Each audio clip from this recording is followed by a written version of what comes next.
तो friends, nor watching स्टेविक channel. आज के वीडियो में हम 9 मई 2020 से करंट अफेयर कवर करने वाले हैं। करंट अफेयर एक ऐसा टॉपिक है जो आपके competitive exams, SSC, railway, bank या कोई भी स्टेट लेवल एग्जाम जिसमें करंट अफेयर पूछा जाता है, तो ये वीडियो आपके लिए काफ़ी इंपॉर्टेंट होने वाला है। तो वीडियो को लास्ट तक जरूर देखिएगा। तो आइए वीडियो शुरू करते हैं। जैसा कि आज का हमारा पहला क्वेश्चन है, हाल ही में भारत सरकार द्वारा किस राजनयिक को संयुक्त राष्ट्र में अपने अस्थायी प्रतिनिधि के रूप में नियुक्त किया गया है? तो किसे नियुक्त किया गया है? टीएस तिरुमूर्ति को नियुक्त किया गया है। इस अस्थायी प्रतिनिधि को संयुक्त राष्ट्र का राजदूत भी कहा जाता है। वर्तमान समय में संयुक्त राष्ट्र में अवर सचिव और जनरल सहायक महासचिव के वरिष्ठ पदों पर 8 भारतीय नियुक्त हैं। कितने भारतीय नियुक्त हैं? अभी तक टोटल 8 भारतीय नियुक्त हैं। ये साल 1985 बैच के विदेश सेवा के अधिकारी हैं। टीएस तिरुमूर्ति की नियुक्ति सैयद अकबरुद्दीन के स्थान पर होगी। मोस्ट इंपॉर्टेंट है कि इनकी नियुक्ति किसके स्थान पे होगी? सैयद अकबरुद्दीन की स्थान पे जो है इनकी नियुक्ति होगी। तो वर्तमान समय में ये विदेश मंत्रालय में सचिव के तौर पर कार्यरत हैं टीएस तिरुमूर्ति। बढ़ते हैं नेक्स्ट क्वेश्चन की तरफ। हाल ही में कृषि और विज्ञान कल्याण मंत्रालय द्वारा एकीकृत मृदा पोषक तत्व प्रबंधन के लिए किस जागरूकता अभियान के माध्यम से कृषक आंदोलन का आह्वान किया गया है? तो कौन सा मिशन है? मिशन मोड के माध्यम से ऐसा किया गया है।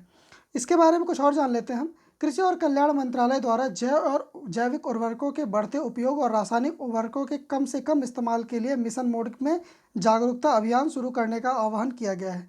मिशन के जरिए जारी दिशा निर्देशों को मृदा स्वास्थ्य कार्ड की सिफारिशों के आधार पर निर्धारित किया जाएगा।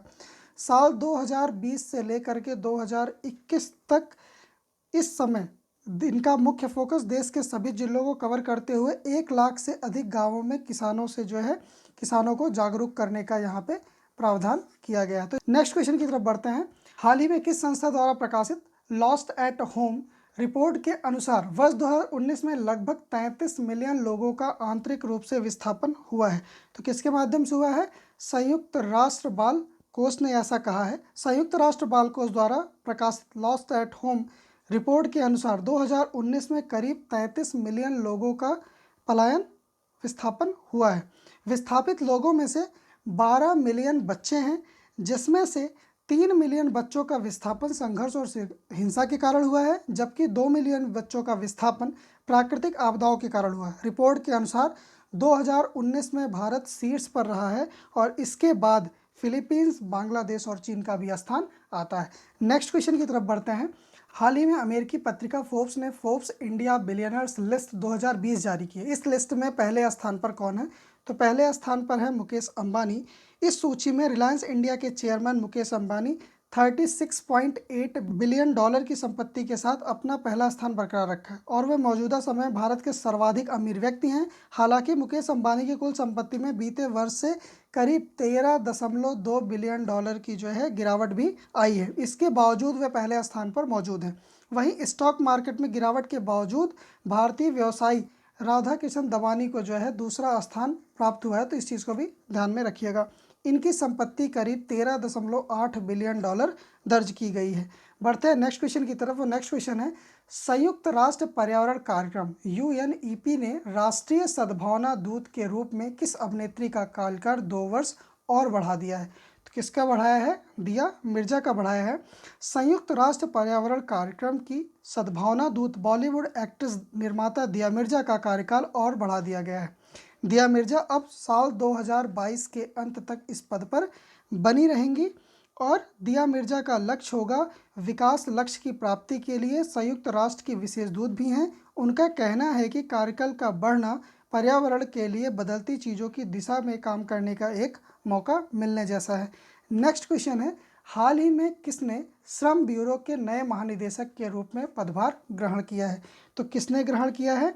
DPS नेगी ने ग्रहण किया है। DPS नेगी भारतीय अर्थ सेवा के अधिकारी DPS नेगी ने हाल ही में श्रम ब्यूरो के महानिदेशक का पदभार संभाला है। श्रम और रोजगार मंत्रालय के तहत काम करने वाला यह ब्यूरो श्रमिक रोजगार और खुदरा मुद्रास्फीति से संबंधित आंकड़े जुटाने और उनके विश्लेषण का काम करता है। महानिदेशक के अलावा नेगी मंत्रालय के वरिष्ठ श्रम और रोजगार सलाहकार भी रहेंगे। नेगी 1985 बैच के भारतीय अर्थ सेवा अधिकारी भी है, तो इस चीज़ को भी ध्यान में रखिएगा। नेक्स्ट क्वेश्चन है, हाल ही में किस राज्य सरकार ने आयुष कवच नामक एक मोबाइल एप्लीकेशन लॉन्च किया है? तो कौन सा राज्य है?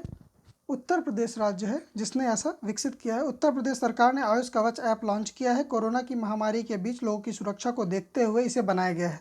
राज्य के आयुष विभाग ने इसे तैयार किया है। मुख्यमंत्री योगी आदित्यनाथ ने ऐप को लॉन्च करते हुए बताया कि यह ऐप आयुर्वेद में मौजूद सभी जड़ी बूटियों और चिकित्सा पद्धति पर आधारित है। यह एप्लीकेशन कोविड-19 से लड़ने की प्रक्रिया में प्रतिरक्षा को बढ़ावा देने हेतु स्वास्थ्य उपचार और उपाय प्रदान करने के उद्देश्य से शुरू किया गया है। बढ़ते हैं नेक्स्ट क्वेश्चन की तरफ। केंद्रीय मंत्री नितिन गडकरी ने हाल ही में कहा कि सरकार अगले कितने वर्षों में राजमार्गों के निर्माण पर 15 लाख करोड़ रुपए खर्च करने की योजना बना रही है। तो कितने वर्षों में खर्च करने की योजना बना रही है? 2 वर्षों में खर्च करने की योजना बना रही है।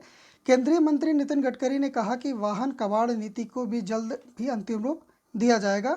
उन्होंने सदस्यों को कारोबार में नकदी बढ़ाने पर ध्यान देने के सुझाव दिया है। उन्होंने कहा कि उद्योग को इनोवेशन, तकनीकी और कौशल विकास पर फोकस करना चाहिए ताकि वैश्विक बाजार में प्रतिस्पर्धा बनाया जा सके। नितिन गडकरी ने लॉकडाउन के कारण देश भर में बंद पड़े पब्लिक ट्रांसपोर्ट को जल्द ही शुरू करने के लिए आश्वस्त किया है। उन्होंने कहा कि वह प्रधानमंत्री नरेंद्र मोदी और वित्त मंत्री निर्मला सीतारमण के नियमित संपर्क में हैं, जो कोविड-19 महामारी के इन कठिन दिनों के कारण अर्थव्यवस्था के उत्थान के लिए काम कर रहे हैं। नेक्स्ट क्वेश्चन है, रक्षा मंत्री राजनाथ सिंह ने सैन्य इंजीनियरिंग सेवा में कितने पदों को समाप्त करने के प्रस्ताव को मंजूरी दे दी है? तो कितने पदों को समाप्त करने की मंजूरी दी है? 9,304 पदों को समाप्त करने की मंजूरी दे दी है। रक्षा मंत्रालय द्वारा यह फैसला लेफ्टिनेंट जनरल डीवी की सिफारिशों के अनुरूप लिया गया है। नेक्स्ट क्वेश्चन है, केंद्र सरकार के अनुसार विदेश में फंसे भारतीयों को वापस लाने के लिए किस मिशन के तहत 7 से 13 मई के दौरान 64 उड़ानें संचालित की जाएंगी? तो कौन सा मिशन है? वंदे भारत मिशन है। वंदे भारत मिशन के तहत भारत सरकार ने कोरोना संकट के कारण विदेश में फंसे भारतीयों को लाने के लिए वंदे भारत मिशन की शुरुआत की है। इसके लिए एयर इंडिया और उसकी सहायक कंपनी एयर इंडिया एक्सप्रेस 12 देशों में करीब 14,800 जो भारतीय फंसे हैं उनको लाने के लिए 64 उड़ानें संचालित करेगा और दोनों कंपनियां वंदे भारत मिशन के तहत काम करेंगी। आदेश में कहा गया है कि दिल्ली हवाई अड्डे पर आने वाले यात्रियों की पहुंचने की तारीख से 14 दिन पृथकवास में रखा जाएगा, जिसके लिए उन्हें स्वयं भुगतान करना होगा। तो ये थे आज के हमारे टॉप 10 क्वेश्चन। आपको हमारा वीडियो कैसा लगा कमेंट में जरूर बताएं। तो मिलते हैं अगले वीडियो में, तब तक के लिए आप चैनल को लाइक करिए, शेयर करिए और सब्सक्राइब करिए। और सब्सक्राइब करते समय बेल आइकन जरूर प्रेस करिए, जिससे आने वाले वीडियोज़ के करंट नोटिफिकेशन आपको मिलते रहें।